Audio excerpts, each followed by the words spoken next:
you guys. Happy Monday. Happy third Monday in July, and welcome to hashtag Life in Blissburg. I am Abracurt. I am a certified integrative life and wellness coach, and hashtag Life in Blissburg is a weekly live interactive. So I want people to participate and say hi. So interactive means as you're hopping on right now, please say hi and let me know that you're here. It's an interactive weekly lifestyle series and an informal group coaching experience. So we come here together every Monday at 7:30 Eastern. We talk about topics. Hey, babe. My husband is always the first person on, and I've said this before, but it makes me so happy because he supports me in so many ways. We support each other in so many ways. As you're hopping on tonight, please say hi and let me know you're here. I don't know if y'all know this. Hi, Georgie. Thank you so much for being here, and thank you so much for all of your sweet. My mom's 85th birthday is today, y'all, and there are just some people who go above and beyond. Jennifer, hey, Mama Vicky, hi. There are some people that go above and beyond in your lives on a personal level, and I just want to say, Georgie, thank you for being one of those people. Mama Vicky, thank you for being one of those people. George and Rose, hey, you guys, thank you so much for being here. I'm just giving a little bit of an introduction to what we're going to be talking about tonight, and for people who might be new for the first time that you're here. Hashtag Life in Blissburg is a weekly live interactive. That's why people are saying hi and let me know they're here. Interactive lifestyle and informal group coaching series. And the informal group coaching part is because I'm a certified integrative life and wellness coach. And I want to help people live in love with their lives and like create more joy in every single day, y'all. Like that is my mission, and that is what we're doing here, and that is why it's called Life in Blissburg, because Blissburg isn't like a physical place, but it's more like an emotional, it's a psychological, it's a place in our minds where we're happier and we're living in love with our lives. Bob, Michelle, you guys, thank you so much for being here. Therese, thank you so much for being here. I can't wait to talk about the charity tonight. So, speaking of which, there is a PayPal link and a Venmo handle in the description of tonight's episode where it shares what we're going to be talking about and what y'all will learn tonight. And the reason that there's a PayPal link and a Venmo handle is because people who get value from these episodes and feel like they want to give back in some way, I'm so grateful for that. I make a living doing some of this stuff, and these episodes are free for everybody to come and participate in together. And some people choose to leave a tip and pay it forward for the value that they get out of these. And I so appreciate that. Hey, Donna, happy Monday! Thank you for being here. And because I am super passionate about paying it forward as well, every week I take 10% off the tip jar and we donate it to charity. My husband does a live show on Thursdays with his music. I do these shows on Monday, and we give 10% every single week to charities who are doing incredible work in our local community where we live in Northern Virginia or across the country on a bigger scale. And it just means so much to us to be able to do that. So thank you all. Before we get started tonight, I want to say thank you to some very special people who contributed to last week's episode. I want to thank Georgie. I want to thank my mother-in-law, Vicky. I want to thank my sweet friend, Christine Danielle. I want to thank my sweet friend, Rose. And I want to thank our friends Tom and Karen in Ohio, who also sent this beautiful card to us in the mail. It means so much when people take the time and actually, I love getting mail. And when there's a handwritten note in something, it just like, it makes my day. My face lights up and it just makes me so happy. So that's Tom and Karen Bingham in Ohio. If you're here tonight, thank you guys so much. That meant so much to us. And thank you to everyone who supports the creation and delivery of this content every week and allows us to pay it forward. I'm going to talk a little bit more about the charity in a bit. But now I want to talk about what the topic is tonight. We're going to be talking about pivots and personal brands. Michelle, hi. Thank you so much for being here. Pivots and personal brands. And what does that mean? So pivots are just like a big change. I'm going to share my own midlife pivot story in a little while. But pivots are anything that, we decide like something isn't working.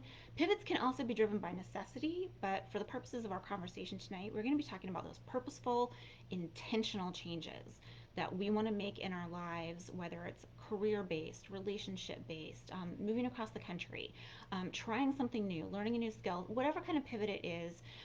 The strategies I'm going to share tonight will be applicable to any kind of shift that we want to make successfully in our lives.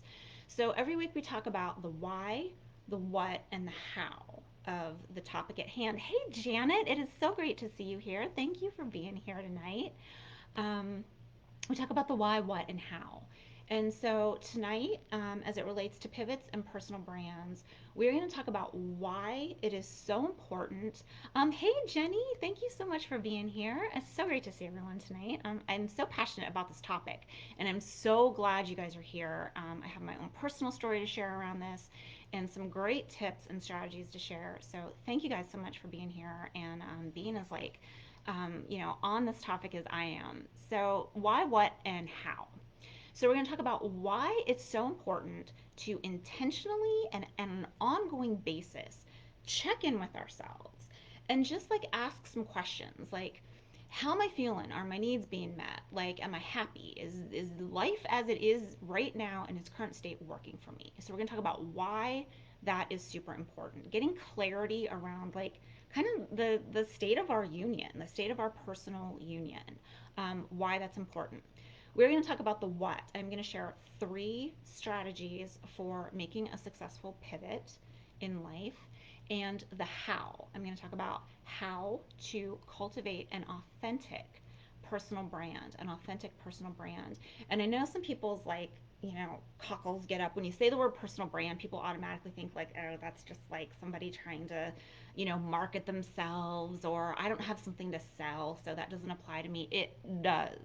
If you are a person who leaves your house, or even if you don't, if if it's your personal brand is about how you relate to your family as well. It's about who you are and how the world sees you and how you want to be seen in the world.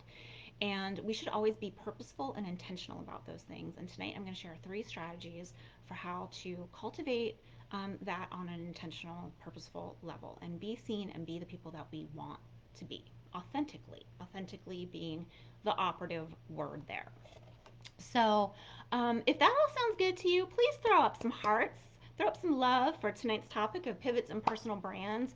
And please do me just a teeny tiny little favor and also hit the share button because I can't tell you how much that helps spread the message of what we are doing here with hashtag Life in Blissburg. If you're getting a tip or two that's a great takeaway from these, chances are somebody else in your circle of friends and family might find something in these if they watch the replay or they hop on because they saw you share it. They can take away something as well. And it helps my business. Like, I'll just be perfectly frank, it helps my business when my friends and my family and people who love this and get some value out of it share it and help spread the word. And I know some of y'all already did that tonight before we even hopped on here. I know Therese shares, she shared out today. Georgie has shared out. My husband always shares out. If there's anybody I missed, thank you for doing that. Please hit share now that we're live, and help kind of spread the word and bring some more people into tonight's conversation, because I think it's one that's relevant to all of us in some way or another. Pivots and personal brands. Pivots and personal brands is what we're going to be talking about. And for those of you who have been here before, you know what time it is. You know what time it is. It is time for the quote of the week, because I love quotes and I share a quote every single week, and tonight is no different. I share a quote relevant to the topic at hand, and we kind of dive into it a little bit and get inspired by some words of a meaningful, inspirational role model in my life, somebody different every week. So tonight's quote is from a writer and a woman who I admire greatly, Maya Angelou. Has some beautiful words that are really relevant for us this evening. Julie, hey, I'm so glad you could tune in. So Julie is personally connected to the charity that we are going to be talking about. She is the founder of the charity that we are contributing our 10% to tonight, and I'm going to be sharing a little bit more detail about that later in the episode. But Julie, I'm so glad you're here. Scott loves the quote of the week. Yes, me too. I love being inspired by the words and the thoughts and the ideas of other people that I find them so motivational. So tonight, I want to share some words from Maya Angelou, who said, we delight in the beauty of the butterfly, but we rarely admit the changes it has gone through to achieve that beauty. Let that sink in for a minute. We delight in the beauty of the butterfly, but we rarely think about the changes it's gone through to achieve that beauty. So, like, the life cycle of a butterfly is kind of messy, y'all. It's like caterpillar and then cocoon and larva and all of that stuff. And then, like, emerge and it kind of, oozes out and it's a butterfly. But that is messy and painful and probably scary and dark for a while. And they're in their little thing and they're sealed off from the world. And it's so relevant to what we're going to talk about tonight. But man, I think butterflies are nature's ultimate pivoters. Butterflies are nature's ultimate pivoters, and I wanted to share that quote. We delight in the beauty of the butterfly, but we rarely admit the changes it has gone through to achieve that beauty. And I think thinking about the changes that we have to go through to get to those maybe more true, more beautiful versions of ourselves, we have to be intentional and sometimes make some changes to get there. If we pop out of the oven, true and beautiful and the ideal versions of ourselves that we want to be, that's awesome. I've never met anybody who's done that. And so that means there are some changes along the way that we have to make. And so I thought Maya's words were really resonant for me, and I wanted to share them with y'all tonight. Michelle said she bought her mom a book of her poems for Mother's Day one year. Yes, Maya's poetry is incredibly powerful and beautiful. Rose loves the quote. Yeah, Rose, me too, me too. So we're going to dive into talking about pivots as we talk about nature's ultimate pivoters. But I want to ask you guys a question, and I want you to share in the comments. Who can you think of any like high profile pivots? A high profile pivot from like pop culture or a celebrity or a brand, even like a company that has pivoted. Somebody that was like kind of chugging along doing a thing and then like Michelle Obama called it the swerve. If any of you were here when we talked about her book Becoming, she called it the swerve. I call it the pivot. But any like really high profile public pivots that you can think of, share them in the comments. I want to see what you guys think of, or if anything comes to mind for you all. There are a couple that come to mind for me. I think, Taylor Swift. I love me some Taylor Swift. I do, y'all. I don't know if where are my Taylor Swift peeps? Where are my Taylor Swift peeps? And I loved Tay pre pivot and I loved Tay post pivot. Like all of the Taylor pre and post, she's my girl. Super talented songwriter, but her pivot from like the sweetheart of country music, the teenage girl writing like love songs and breakup songs and unrequited love songs to like this kind of pop diva. I love that. And you go girl.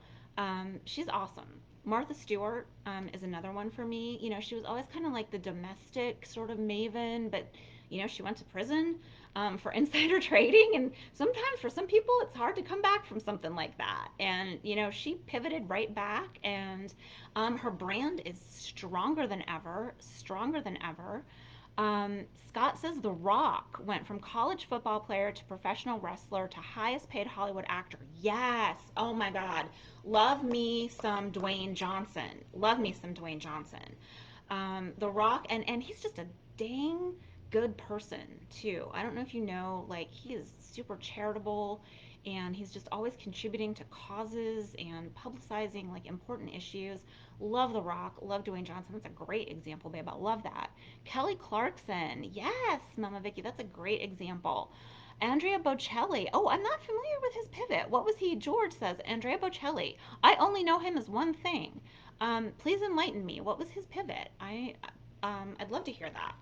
And I want to share like one of my favorite ones recently. People who were just like, you know what, they took kind of a state of their union check in about their lives and said, this isn't working for us, so we're going to pivot. And that's Harry and Meghan, you guys. Harry and Meghan, big public pivot.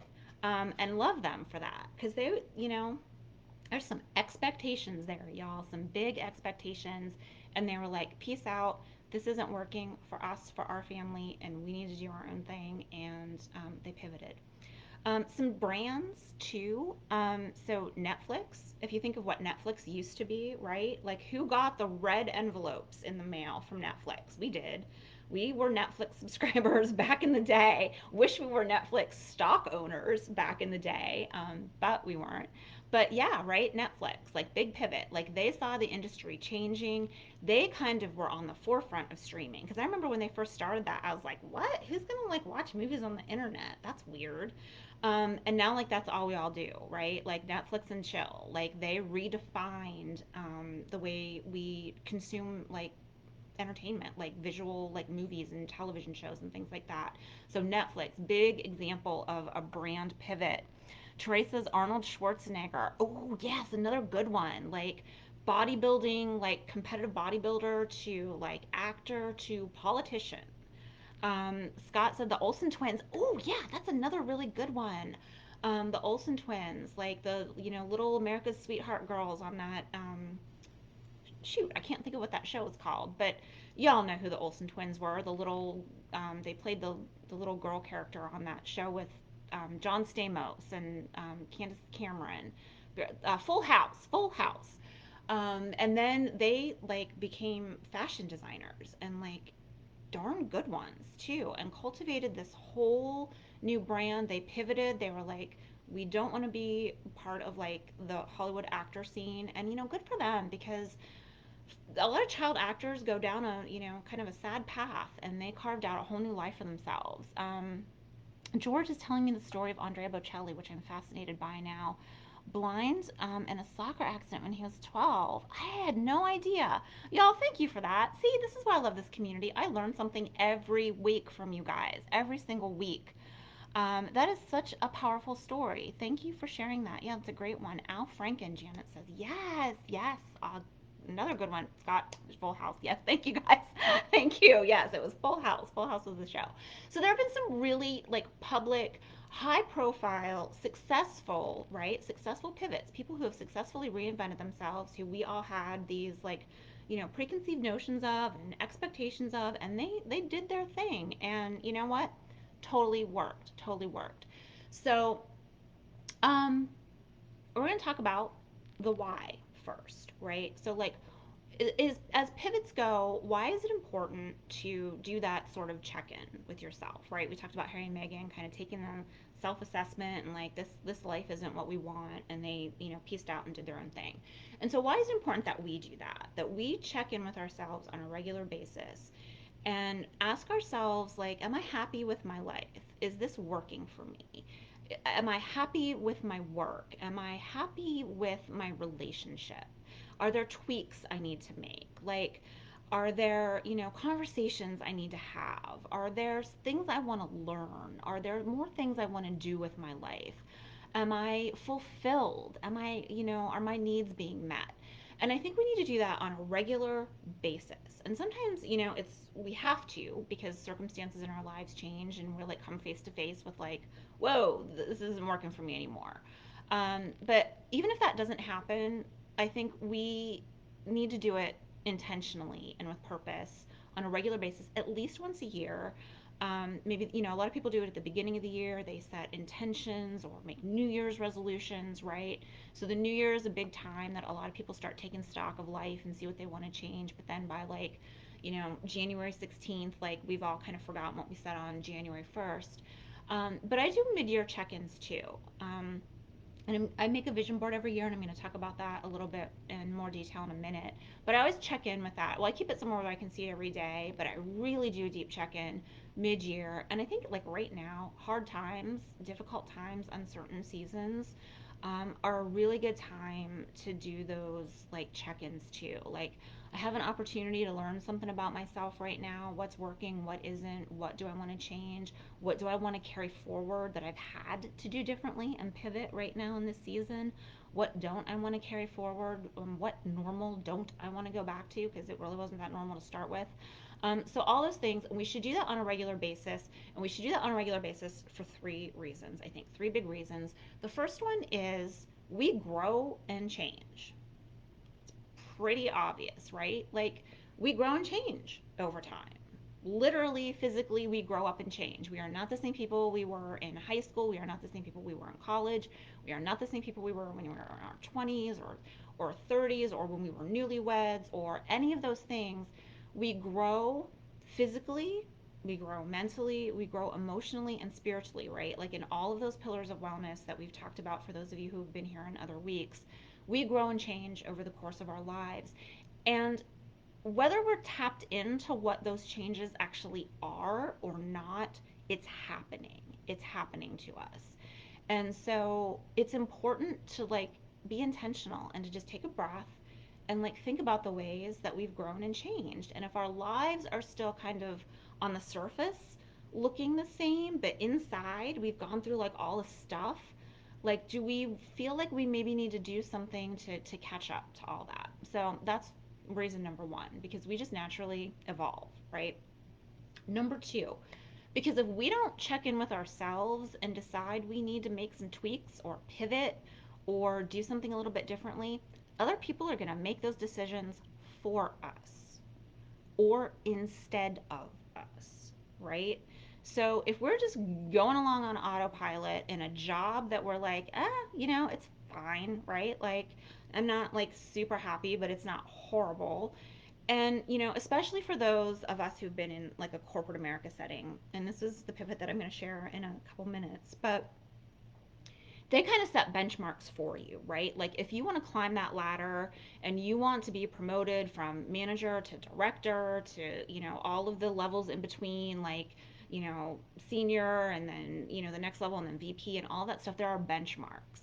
And so they will tell you what you need to be doing, where you need to be, all of those things. If you aren't intentional about your own life and choices and career and what you want to do and where you want to be year after year, you'll be on somebody else's path, right? You'll be on somebody else's path, meeting somebody else's benchmarks that you didn't set for yourself. And that was a place where I found myself in a place that I needed to pivot out of. And I'm going to talk about that in a minute. So that's reason number two. Because if we don't check in with ourselves, we're going to be on somebody else's timeline. Other people will make those choices, set those benchmarks for us in one way or another. And the third reason might be, one of the most important, and that is just flat out inertia can be damaging and destructive. And I want you to think about that one for a minute. Just let those words sink in. Inertia can be damaging and destructive. Like, we can wake up one day, 10 years later, having gone on autopilot for however long, and wake up and like not recognize the person we thought we would be then, right? Or say, gosh, I had these dreams, like I wanted to start my own business, or I wanted to write a book, or I wanted to have a baby, or I wanted to whatever, whatever it is. I wanted to travel more. I wanted to do whatever. And we wake up and we don't check in with ourselves and say, what do I need to be doing right now to kind of make my own dreams happen, meet my own benchmarks? We wake up down the road and we're like, crap, I didn't do any of that stuff. And sometimes we feel like it's too late, right? Sometimes we get like discouraged, and that's where last week we talked about who aren't we? We have regrets about things we didn't do, and we have what I call regret debt that builds up over time. And we need to let go of that because we can't go back and change that. And one of the biggest ways to not feel like we have to go back and change anything is to just proactively change it as we're growing and moving and evolving forward. So, those are three reasons that I think are big ones for why we need to check in with ourselves on a regular basis. And it's all about getting clarity clarity on who we are, what we want, what is the state of our lives, is it working, What is, what isn't, what do we want our life to look like as we keep moving forward? And clarity, no matter, and those of you who I work with on a coaching basis know this, that clarity is the first step of every single one of my coaching programs. Whether you start with a 6 week mindset makeover, whether you are in the couples relationship reboot, or whether you are in a longer term 3 month or 6 month life coaching program, clarity is the first step in all of those, because that is our grounding, that is our centering. So we have to start with clarity. And so once we get that clarity, then we can start thinking about what does the pivot actually look like? What should we do, right? And we're going to talk about that in a minute. But I want to talk about some real pivots, and I want to share my own story. And I want to ask if anybody here has ever done a pivot. Like we've talked about some public ones, right? Um, and some, brand pivots. But has anybody here done a pivot? And if you so, if you feel comfortable, sharing, let us know what your pivot was and when you did it. And so I said I would share my story, and a lot of you already know. 4 years ago, I was in corporate America. I was doing corporate communications for a Fortune 200 company based here in Northern Virginia. I was working, here, but I was also traveling a lot to New York. And I was finding myself more and more and more unhappy. And I didn't know what I was going to do, but I knew something needed to change. And in 2016, I resigned from that world to be happier, to pursue my passions, to live life according to my terms.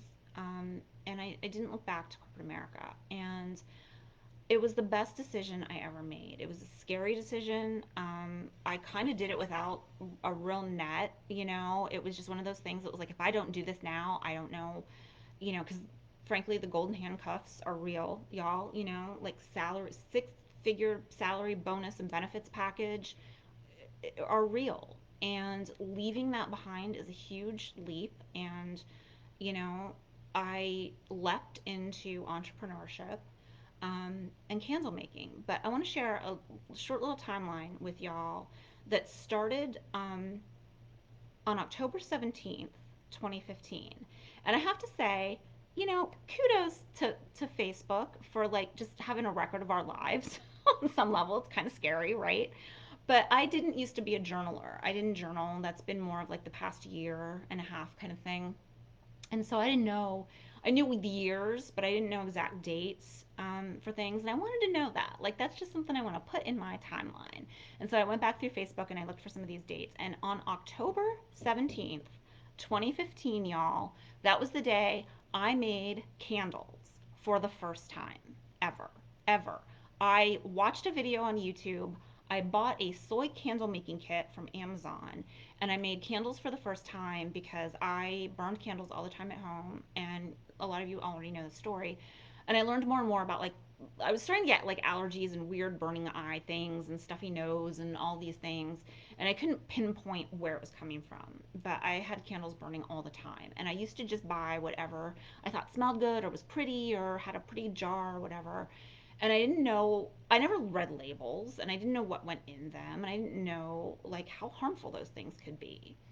And I started putting it together that like I'm breathing in the stuff from my candle jars and all the time, and like, gosh, maybe that's what's causing some of this. And so I started reading more and more about, commercial candles and the waxes and paraffin, and that's actually petroleum. That's just like lighting up a big old bowl of like crude oil. Literally, y'all, it is. On the table, that commercial fragrance is like laden with chemicals, all of this stuff, and I was horrified, and I was like, I'm throwing everything away, and we're gonna start making our own candles. Like I'm gonna be, Laura Ingalls Wilder on the Little House on the Prairie here, and we're gonna like make candles because I need to know what's in them and where it comes from. So that's why that started my pivot. I didn't know it at the time that that was going to be like a big part of my leap. But on October 17th, 2015, I made candles for the first time.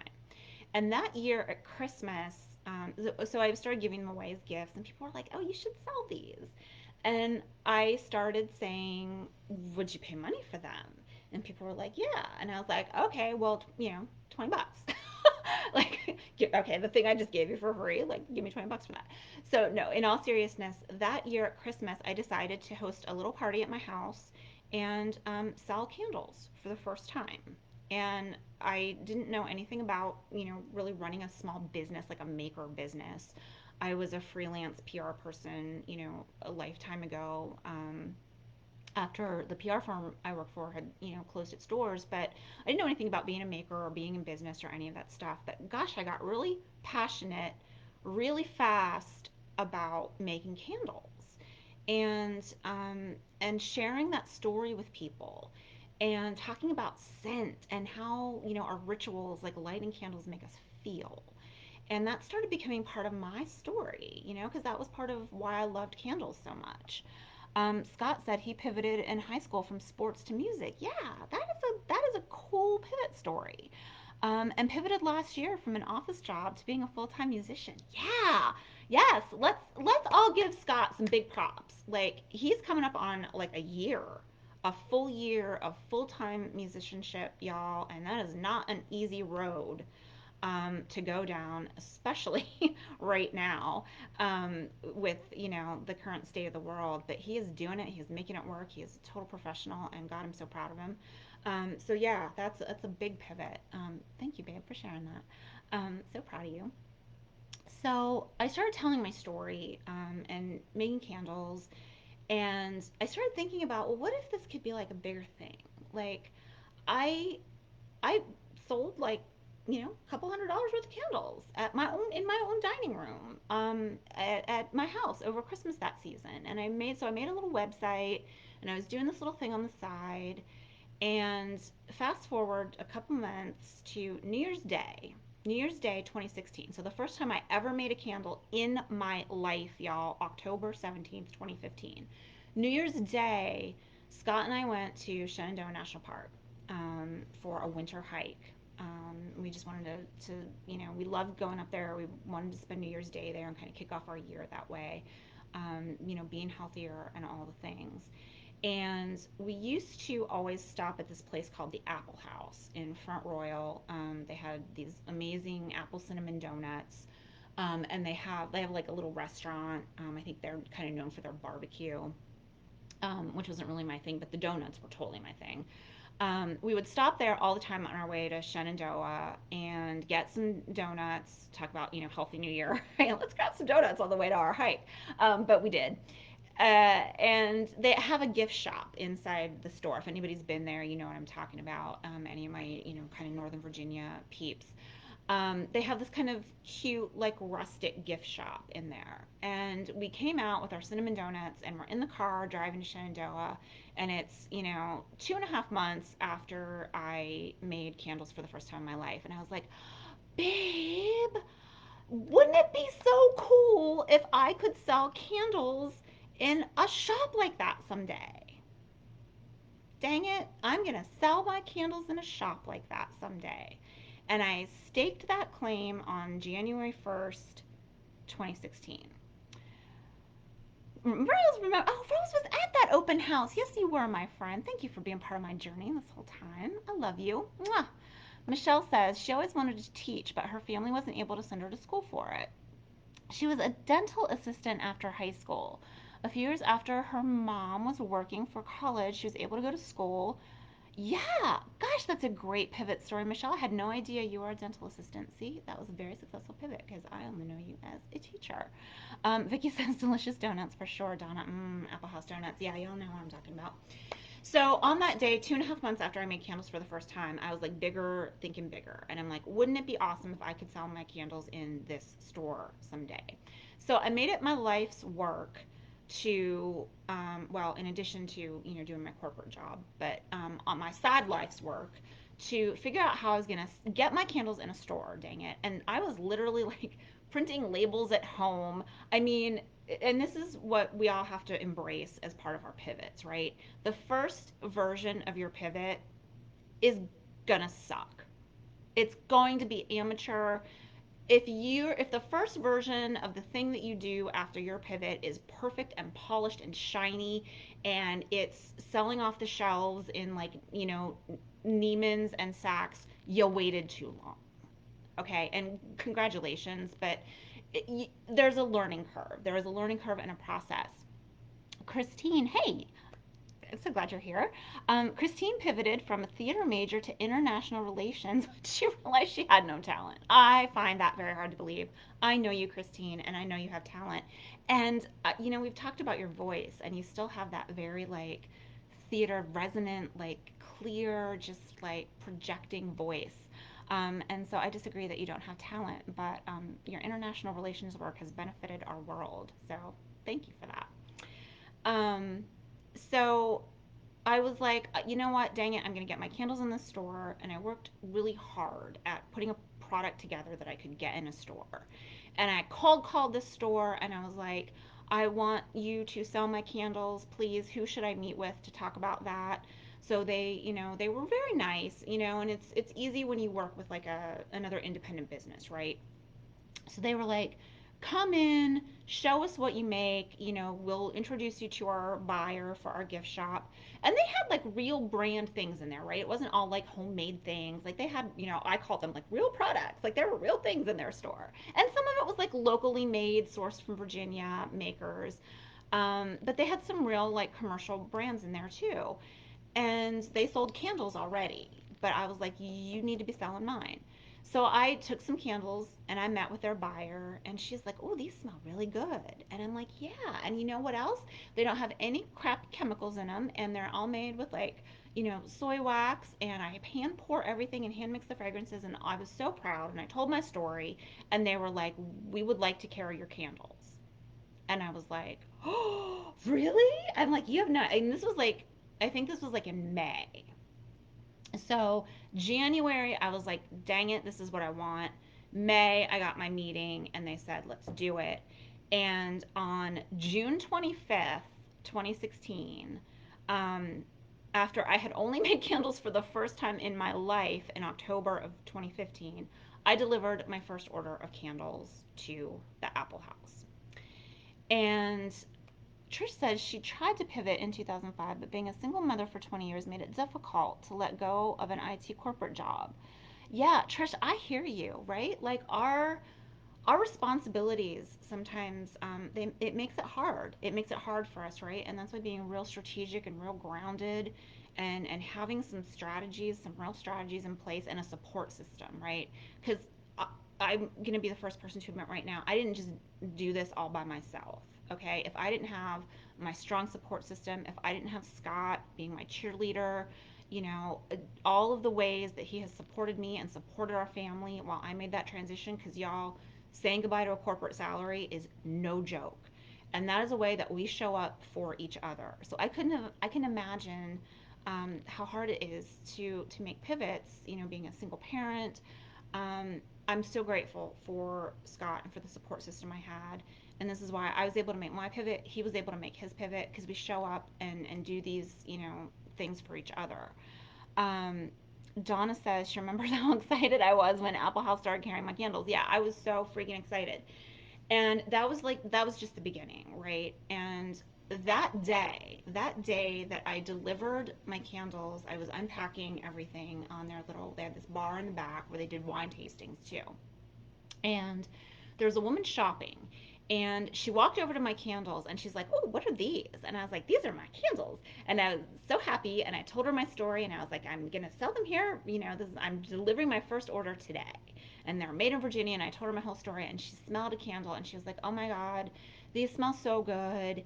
And she wanted to buy one like on the spot. And they weren't merchandised into their system or anything, and I'm looking at their buyer like, what do yeah, please, you have a customer already, and see how good these are.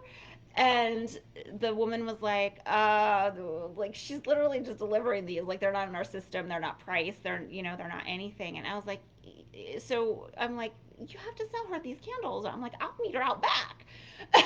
So, but then this woman told her story, and it was one of the first stories that had such an impact on me. And she talked about how She was shopping for a gift. She was going to visit her son and daughter-in-law, and she was buying a gift for her grandson who was blind. And she wanted to buy a sensory gift that he could enjoy without sight. And a scented candle she felt like would be a great gift. And I forget what scent. I was doing like blueberry donuts, and I did like a signature apple house cinnamon candle. I forget what scent she thought he would really like, but she told that story, and I was like almost moved to tears because I never thought about my candles impacting someone like that. I was just like, it's a ritual for me. It's kind of a self care, part of my self care thing. It's a soothing thing. I love candles and flames and scent. I never thought about somebody who didn't have another sensory experience enjoying them that way. And it just moved me so much. And I started thinking about the value of these beyond just what I perceived as the value, right? And my pivot. And my story got stronger. And I, you know, was growing less and less, you know, I was pulling farther and farther apart, I should say, from my connection to my corporate work, and delivered my candle order in June of 2016. On July 18th, 2016, I tendered my resignation at my corporate job, and I actually in August of that year was my last day. And I didn't, I mean, one store, buying my candles and carrying them was not going to sustain life and pay the bills. But like I said, we had each other. Scott and I made sacrifices for each other. We talked about it. I took that leap. I made that pivot, and I'm like, I'm gonna figure this out, and I'm gonna do whatever it takes to continue to grow and change and learn and do the things so that this was worth it for both of us, right? And the more conversations I had with the woman who talked about her son and grandson, I realized, I want to to be able to talk about these more than just as a candle, as a scented candle, and just like their components, like the soy wax, or which is now coconut wax, but the chemical free. It's more than that, right? Scent impacts our mood, and they can infuse our rooms with like feelings, and they can become part of our like signature persona, right? As we talk about signature style in a little bit. And so I wanted a credential to go with that, and that is where the life coaching certification came in down the road, and that's what grew into why I'm here today. So that's my own personal pivot story, and it goes to show that it doesn't always have to be pretty and perfect, because I don't print labels at home anymore. And my business has this whole other component, and now candles are what I call a consciously aligned product. But it's not the main sort of focus of what I do, because I realized along the way that all along it was just about helping people live better lives, and creating rituals and being happier and finding more joy. And if I was making candles and they were buying candles that helped them do that, that was great. But the passion was the helping other people. So that grew into the life coaching full on pivot. And that's my story. And here we are, right? Here we are as a result. So I hope that was inspiring. Was that inspiring to anybody? Like, throw up some hearts if that was inspiring. If personal pivot story was inspiring. Some others here have some great stories too. Let's hear it for personal pivots. So if we're all inspired now, like, yes, we are so inspired. So what do we do? What do we do? How can we actually successfully pivot ourselves? I have three strategies to pull off a successful pivot. And it doesn't have to be about a career. It can be about anything. We see a change on the horizon. We want to make some kind of change, right? This can be about anything. It can be about a big move across country. It can be about assessing a relationship. But it's about a successful pivot, regardless of our age, our place in the world, or in what context we're thinking about it. Strategy number one is a self assessment, like a 360 self assessment. Like, I, want you to ask, who are you? What is working in your life? What is not working in your life? what is the state of, we talked about that state of our union, right? Like, what is the state of my union? Who am I? So I want you to ask the who, what, and why of yourself. So, who are you? What is my actual vision for my life? Like, if it's not this, what is it? What do I want? Where do I want to be? Where do I want to go? So, who am I? All of the things about me, my strengths, my passions, my interests, my skills and credentials, all that stuff. And then the what, where do I want to go with that? Like, what do I actually want my life to look like? What is working? What isn't working? What do I want to take with me? What do I want to leave behind? And what do I want my life to look like? And then, like, why? Right? So these are the three questions in the self assessment: the who are you, what do you want your life to be, what's working, what isn't, and why do you want this? And the why is that thing that I just shared, right? The why was the thing I didn't even really understand at first in my pivot. I didn't know that my big why was that I wanted people to have healthier, happier lives. I just knew I wanted people to have, healthier candles. And for people who love burning candles, like, there's a better way to do this. There's a healthier version of this, and I want to give it to you. And it became, then it was like, our rituals at home and all of those things. And my underlying why this whole time was I want people to live in love with their lives and be healthy and happy. And it grew into this. And so tap into your why. Like, that is going to lead you down the path to your true calling in a way that it led me and that I didn't even fully comprehend right away, right? So, who, what, and why of you. And that's going to form the core of what we call our personal brand. And that's why we're talking about authentic, real, true, and beautiful personal brands. Not some marketing package, not some plastic version of ourselves. Like, real, true, beautiful, authentic personal brand is going to be formed by that who, what, and why. Okay? So that's strategy number one for the pivot. That's self assessment. Janet says, without putting a damper on things, I think a lot of us are going to have to pivot due to, yeah. Janet, I think you're totally right, and I'm glad you brought that up. A lot of us are going to have to pivot due to the pandemic and thereafter. And, I know a lot of the ways that that's happening are for parents with kids and schooling right now at home.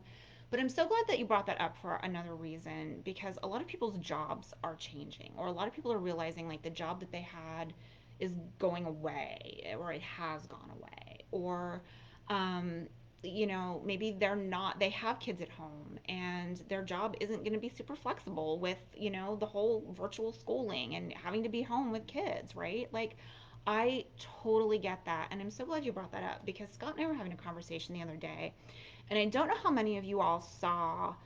This is a little tangent. Sorry, I'm just going to go off on a little tangent here, but Janet brought up a really valid point, and I want to go down this path for a second. Yes, Janet says consider it an opportunity out of crisis. That is everything, Janet. The blessing or the lesson, consider it an opportunity. And I want to say something about this because Scott and I were talking. Um, you know, Ivanka Trump, right, said something, last week or whatever about people should try something new. And everyone was hating all over her for that. And I kind of get the feelings about the messenger there, but I said to Scott, I'm like, that's what I would say to people too. And, are people going to hate on me like they hated on Ivanka? I hope not. But that's what I would say. Like, if, and I know it's hard. I know it's hard when people are like, trying to feed their families and pay the bills and keep the lights on. And I'm saying this from a place of privilege right now. But it is an opportunity to pivot and to get support where maybe you don't have it right now, but there are resources out there. There are free resources out there for people. um, this being one of them, right? Like, helping people learn how to make pivots, like, is what we're doing here tonight. And it's an opportunity. It's an opportunity out of crisis. And I couldn't agree with that more, Janet. Thank you so much for bringing that up, because I wanted to say that. And I wanted to bring up that sometimes the messengers, are kind of unattractive packaging for things that we need to hear sometimes. But I said to Scott in that moment, I would have said the same thing. And I would say it differently and from a different place and with a different resources and ideas and strategies to help back it up, of course. But yeah, it's this is an opportunity I think for a lot of people to pivot and do something different. So Janet, thank you for bringing that up.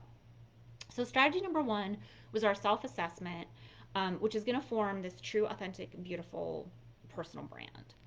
And as part of that, I want you to actually like visualize what, when I say what does your life look like, what is the life that you want to have, what does that look like? I want you to actually put it down on paper. And that is the vision board. That is what I said I was going to talk about. I want you to make a vision board. I've talked about this before. I do a vision board every year in January, but it doesn't have to just be at the new year when we're talking about, resolutions and goals and all the things.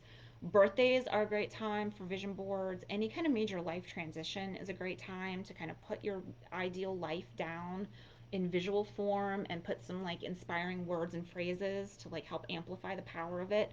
Because if we can see what we want our lives to look like and put this in a place where we see it every day and have the things on it that are important and meaningful to us, it takes root up here, you guys. It like I'm just going to say that it's science. Like there's literally science behind if we picture our lives in purposeful, intentional, vivid, visual ways, it lights up centers in our brain that activate memory and behavior centers.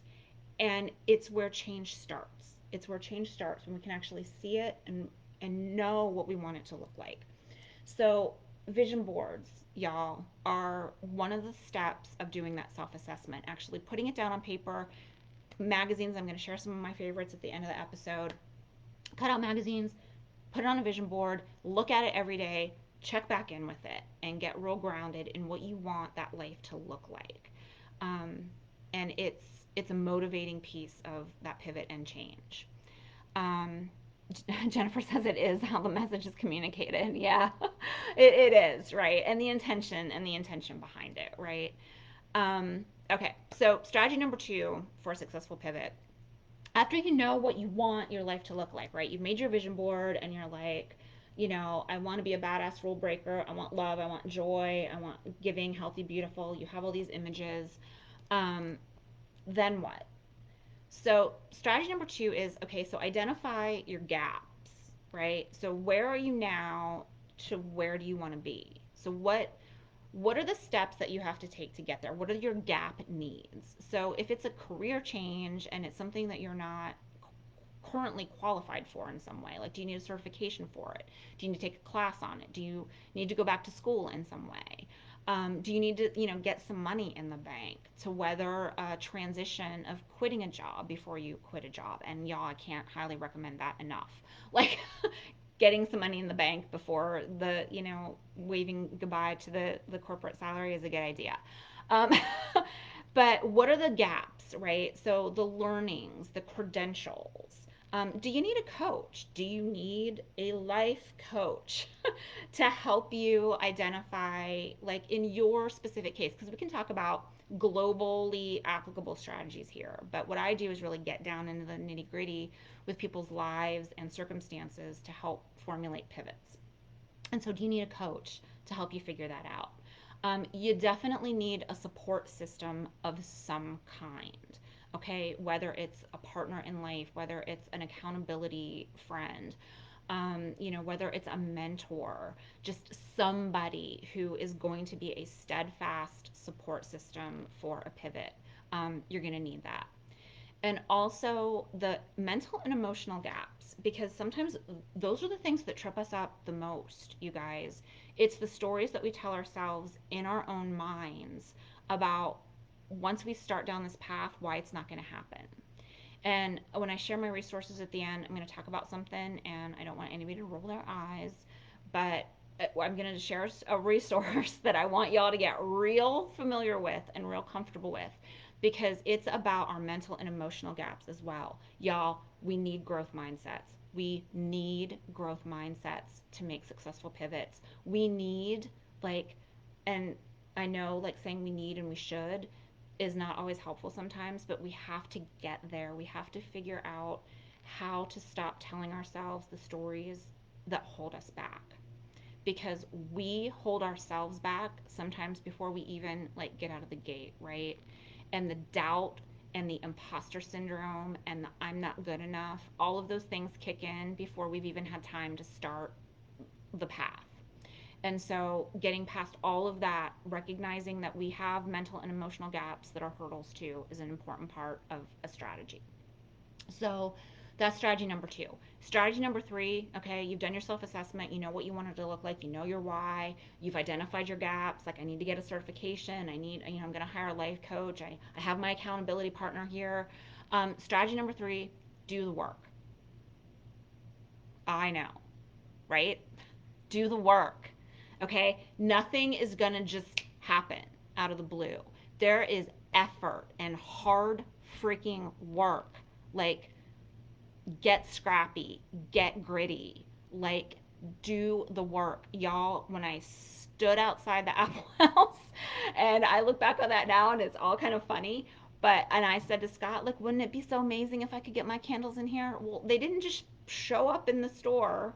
I had to pick up the phone, I had to call, I had to like explain and tell my story and sell myself and sell my product and get that meeting and sell it all over again and make the things and do the work and get in there. And that was just step one. And then there was all the growing and all the things I had to do and tweak my packaging and keep iterating my product until it was in a place that I felt more and more proud of. Because the first version with the homemade labels was cute for, like, a rustic country store, but that wasn't where I am now. And it wasn't where I always knew I wanted to be, but it was the first thing, right? And you have to start somewhere. And so that's part of doing the work. Start. Start now. Okay? Today, there is something you can do that's part of the pivot to like get there.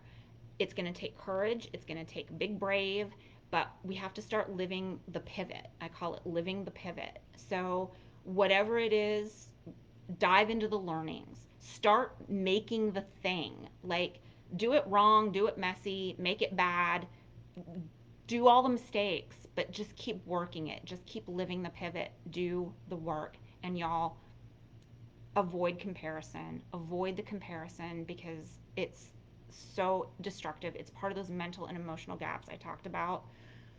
Comparing our beginnings to somebody's middles. You guys, I was looking at other people's candles and I was like, even like other rustic candles, I was like, oh, but there are labels. And then there's like Voluspa and the people that charge like $175 for candles. And I'm like, oh, but still my heart. Like, I want to be that someday. Well, they didn't start out like that either. And when I went back and started reading the origin stories of a lot of these other businesses, like, they started out making candles on their kitchen stoves too. And we all have to start somewhere, but if we don't start somewhere, it's never going to happen. So start today. Live the pivot.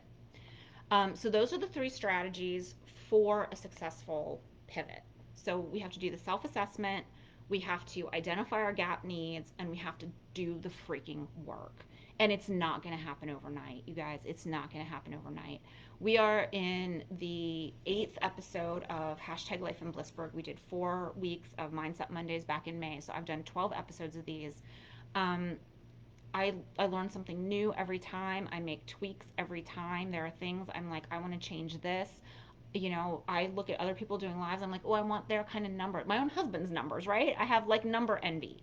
And it's not about that. It's about serving the people that we can serve now. And so, yeah, Donna just told my whole life story and my name. Like, I kept changing the names of my companies, like, with every iteration. So, it's about ongoing growth and having that growth mindset and being willing to say, like, yeah, I'm going to start now, and this isn't where I know I'm going to end up, but I got to start somewhere. And just having that mindset and living the pivot, living the pivot. So, okay, so then I want to talk about three strategies, and I know we're pushing up against time here, but I want to talk about three quick um, how to's for cultivating an authentic personal brand. Three quick how to's for cultivating an authentic personal brand. And I have these big plans of, and if anybody still wants to do this, but think about somebody that you think has a strong, authentic personal brand. And if you want to share that name in the comments, go ahead. We're probably going to go about 5 minutes over here, y'all. I'm sorry if anybody has to hop off. at 8:30. I totally understand, but I want to pack as much in that as I had planned. And I wanted to share my own story to kind of help people see like the messiness of it all because it's messy. It's pivots aren't just like perfectly clean and seamless and oh look at me I've turned left and here I am at my destination. No, they're messy, they're hard, there's learning involved, there's all of the things that go into it, and that's why I wanted to share that story. So, but think of somebody that who comes to mind for you that has a really strong, authentic, personal brand. Okay, for me, I think about like Oprah, right? Like Oprah, she's like, and maybe one or two words about like what comes to mind when you think of them. Jennifer says Scott, and Jennifer, love you. Thank you for saying that, because that's really important to me, right? Like yes, there are things that I'm super intentional about. Like there are ways that I know I want to show up here with you all and show up everywhere that I go, but I want it to it's like always like here. It has to come from here. If I'm not coming at any what I'm doing from my heart and from a place of real truth and authenticity, like it's not going to work. And it's why sometimes it's messy and it's not perfect and it's not where we want it to be and maybe I say like too many times sometimes, right? But it's real and it's authentic. And Jennifer, thank you for saying that. That means a whole lot to me. Yeah, Donna says Oprah too. Um, Jinx, yeah, exactly. Everybody loves Oprah. Um, I think of Joanna Gaines. Joanna Gaines, Chip and JoJo. Who are my Chip and JoJo peeps? They can just take all my money. All my money. They're a collection for Target. They're Magnolia. Like, love them. Chip and JoJo have a big, strong personal brand. Dolly Parton. Dolly's another one, right? Like, bold, brave, like larger than life, right? Like and charitable and oh, so authentic, so freaking authentic. She's another big one for me. Blake Shelton, yeah, babe, that's a good one. Rather great minds think alike. Yes, Donna, I agree. Ben and Jerry until they went corporate. Yeah, totally agree. Like, and even though they went corporate, you know what? Some people, good on them though. You retire, you move on, you do amazing work with charities, and then some people, sell their brands. It does happen, George, right? Yes, Michelle loves Chip and JoJo. Me too, me too. Christine says Garth, yes. Julie hosted a women's travel adventure to Waco last year. So fun. Yes, Waco is on my bucket list. Waco is on my bucket list. So yes, these are people that have like strong, authentic personal brands, and I have three tips to share with y'all for cultivating that because that's a huge part of a pivot, right? Like who is the me I want to be after I make this change, right? Because it may not be exactly the same as the previous me. If previous me was corporate me, authentic, messy, life coaching, candle making me is going to look and sound and be kind of different. And that's a good thing because, it's a lot more, as long as we keep it real and keep it true, that's what's important. So, three tips for cultivating an authentic. Yeah, Scott says anybody with one name: Oprah, Cher, Garth, Madonna, right? Madonna, and oh, talk about pivots too. Pivots and like authentic, big, strong brands. Um, so, tip number one for cultivating an authentic personal brand, um, come up with 3 to 5 power words. 3 to 5 power words or like a tagline in your head that like you want to be known for or how you want to show up in the world. What you want people to think of when they think of you. Whether it's like helpful or if it's something to do with your business. Like I'm creative or I am connecting. I'm a connector or whatever it is, but like 3 to 5 words or like a tagline, like Johnny Cash, right? The Man in Black. Like I doubt he came up with that himself, but like that was that's how people like you think of Johnny Cash, you think the Man in Black, right? What like that kind of and it's about how he looks, and also kind of about some of the the mood of his music a little bit. Like Johnny was really introspective and kind of dark sometimes. Um, Trish says, yeah, Chip and JoJo, the Property Brothers. So your 3 to 5 power words. And if anybody has any that they know that are like define them and they want to share, please share them in the comments. I did this exercise a while back, and I'll share some of mine. Mine inspirational is one of my words. I always want to inspire people to level up, to think big, to dream big, to go big, go bold, right? So inspirational, playful is another one of my words. I always want to come at things with a little bit of a light heart, right? Because we can all, especially coming out of the corporate world, we can take ourselves so seriously and get so burdened with like all of the gravity of the world, right? And I always like it's a reminder to me to show up and be a little bit playful and be a little bit light. And brave. Brave is my third word that I'll share tonight. I always want to use my voice and be brave and just do the things, right? Just do the hard things. So 3 to 5 power words. Tip number one for cultivating an authentic personal brand. So you have your 3 to 5 words. Now what? So tip number two, show up aligned and consistent with those words in all things. So if your words are, kind, courageous, and helpful, lead with that in all the things that you do, in your words, in your actions, in your appearance, right? In your tribe, like the tribe that you build, like this community that we're building, right? This is a community of doers and dreamers and people who are like, yes, I want to talk about bliss. I want to talk about living in love with my life. I want to talk about creating more joy in my journey. Like these y'all are the people I want to surround myself with. Okay, so our tribes are going to play a huge role in our brands, like our authenticity, right? Surrounding ourselves. They say what we're the average of like the 5 people we spend the most time with. So think about that. Like who are the people that you spend your time with?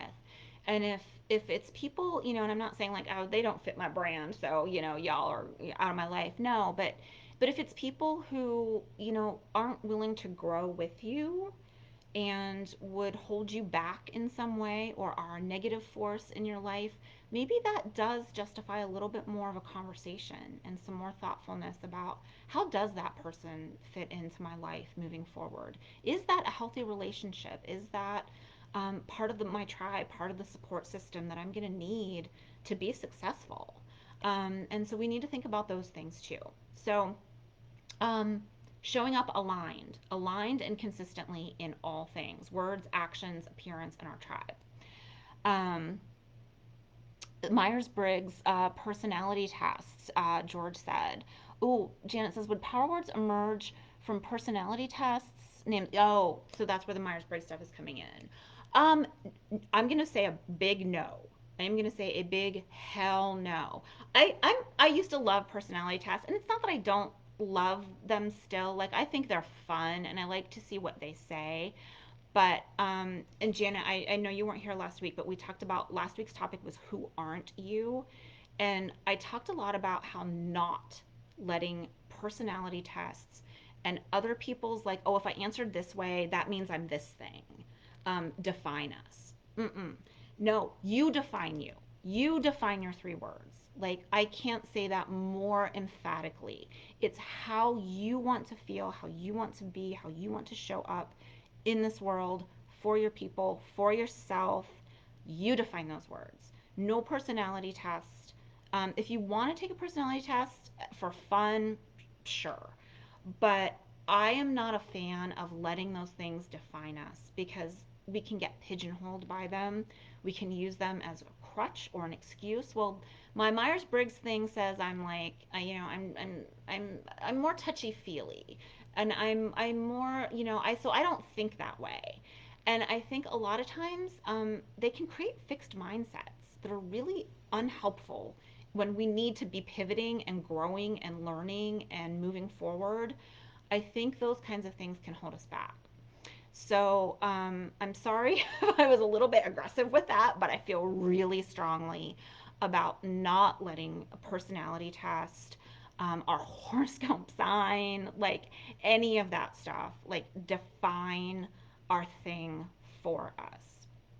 And Jennifer said, unfortunately, sometimes it's difficult to find a supportive tribe. I hear you. I hear you, Jennifer. And, you know, I I hope this tribe feels supportive for you.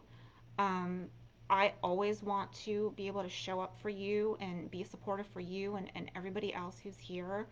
Um, and I know it's, virtual tribes maybe aren't the same as like our in person tribes. And I don't know how many of us have in person tribes right now. I know I miss mine. And, thank goodness so many of my peeps, show up here every week because I miss that in person stuff. But,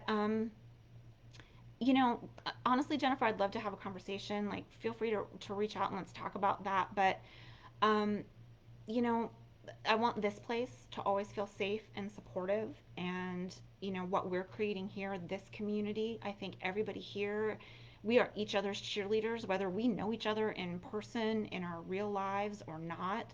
Everybody here is here for the same reasons. Because we care about these things, because people are connected to me in some way, because we care about each other, because we care about community and our world. And so here's one tribe that I can say will always be supportive and always be cheerleaders. And can everybody, show up and give me a big hell yeah that we are always going to support each other. We are always going to show up for each other. Georgie says her words are selfless, helper, and compassion. I love those words, Georgie. Janet, good to hear. They're not fun. Yeah, don't let those personality tests define you. So, okay, so we're going to show up aligned and consistent in our words. I know I'm over here, you guys. I'm so sorry. Please bear with me. If you have to go, I totally understand. The third thing we're going to do is generate influence opportunities. So we've defined who we want to be, what we want our life to look like. We've identified our gaps, what we need to do, all of those things. We're going to do the work. We're cultivating our brand now. We've got our power words, right? We're showing up aligned. And so now what do we do with it? We got all the stuff, we know all of our things, and how do we actually make it happen? Generating influence opportunities. And so, what does that mean? That means building a reputation, because it's also about how other people see us, right? That helps us make that successful pivot, right? Like, if people didn't see Chip and JoJo as like the home decor and lifestyle experts that they are, they wouldn't be successful at it, right?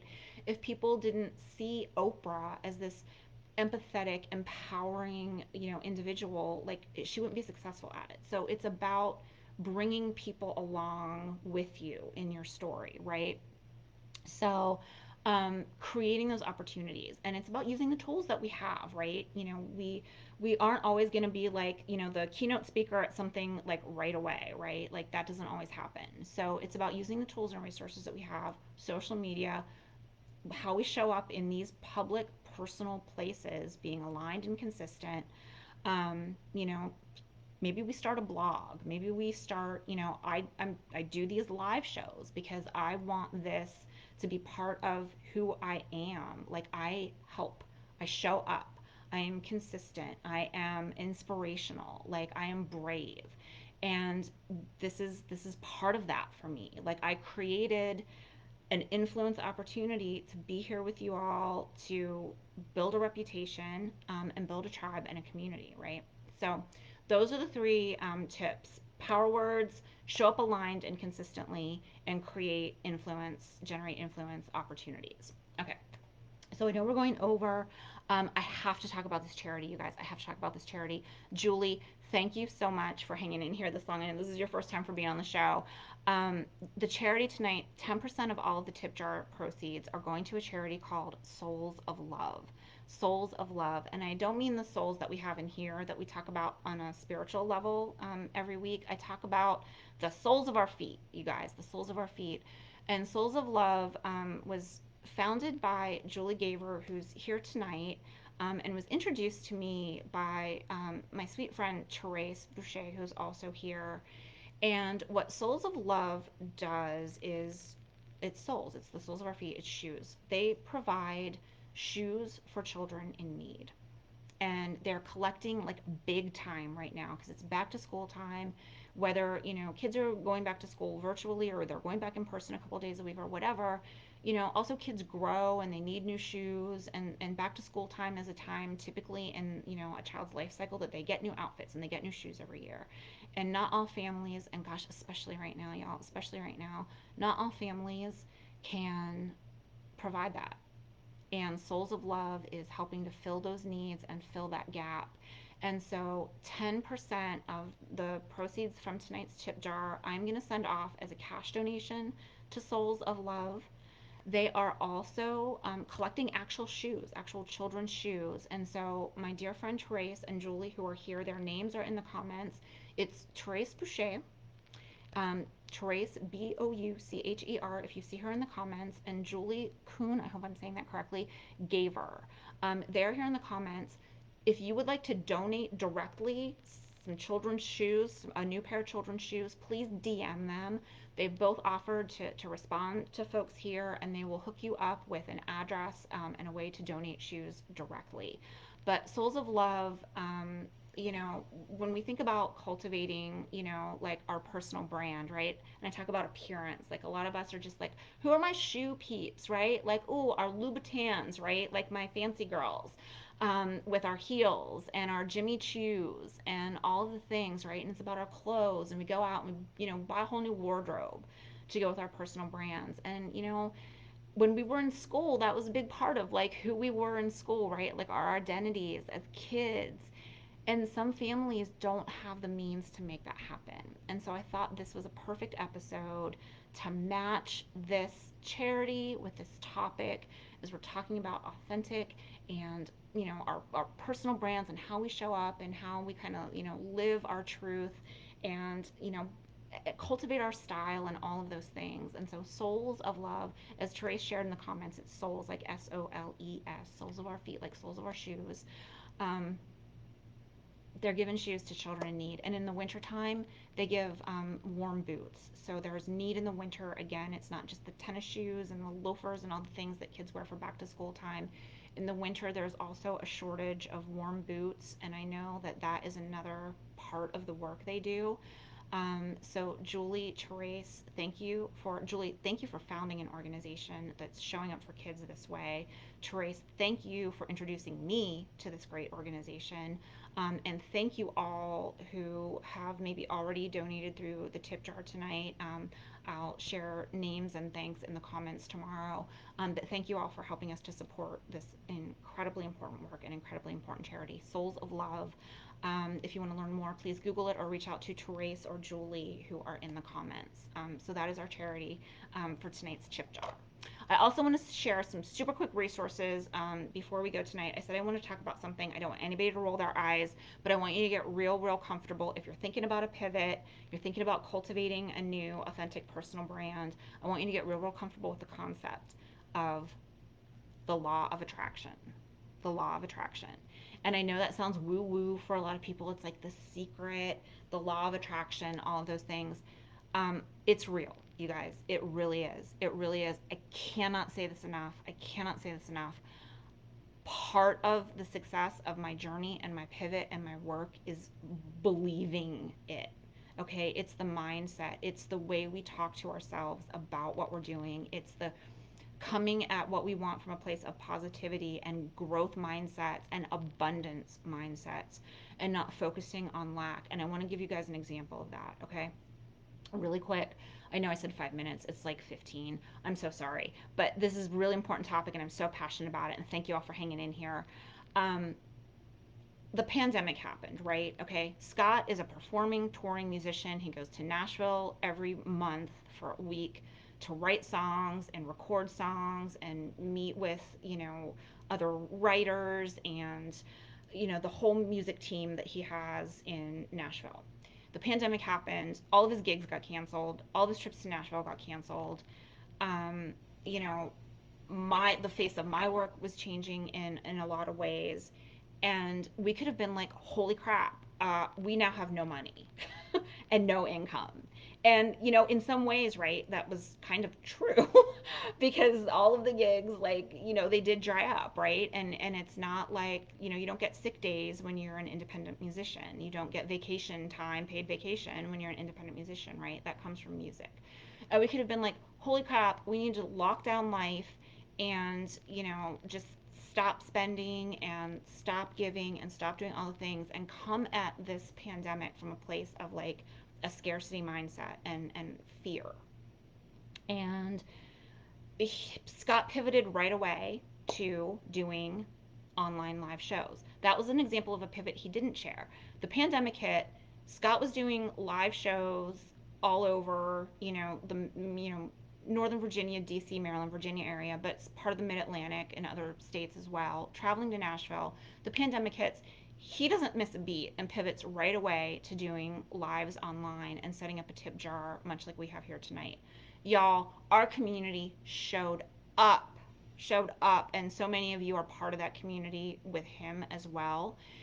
And the minute that started happening, the minute we saw how generous people are, the minute that we saw, like, look at this life we have and this tribe we have, I said, we have to give back. We have to give back. And he was like, I know, I know. And so we said, we're just 10% every week, 10% every week. We're going to pay it forward to charity.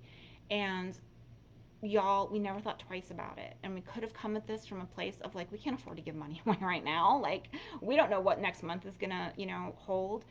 But I firmly believe if you believe it, if you have an abundance mindset, if you believe it is possible, and you give of yourself and you give from a place of truth and beauty and love and authenticity, it comes back to you. It just does. It does. It's about energy and, yes, the vibes that you put into the universe, if you want to call them that.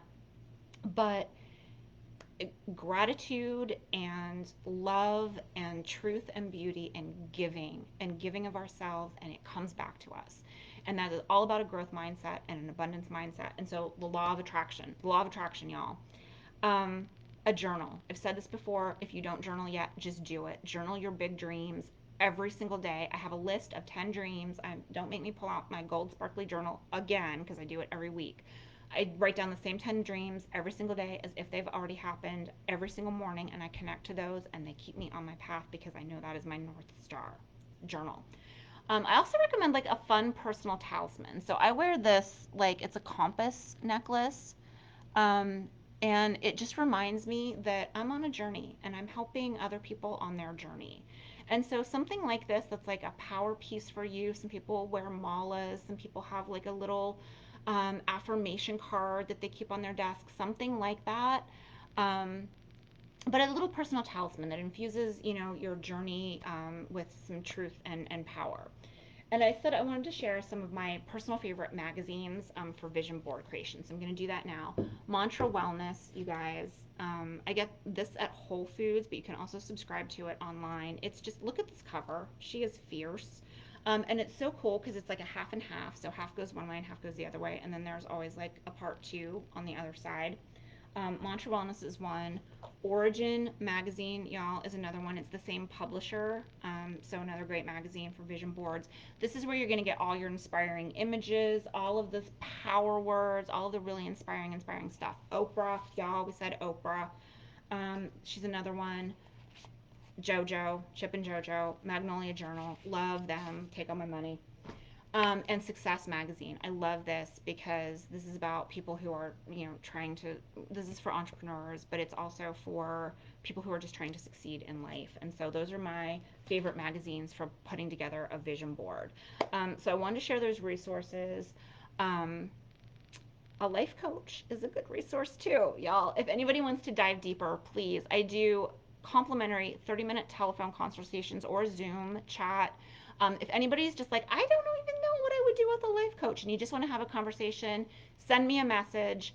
Let's have a chat and see how we might work together and help you, level up on a more personal one-on-one level and, work together to achieve some goals.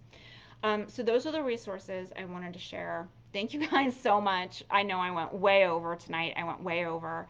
Um, this was a really important topic for me. It was a really important story to share, a really important charity to share. Thank you guys for showing up, for sticking around. Next week is our last week in July. We are talking about our July book club book, Untamed by Glennon Doyle, which is another resource. I don't know who's reading along with me this month. Look at the side of this.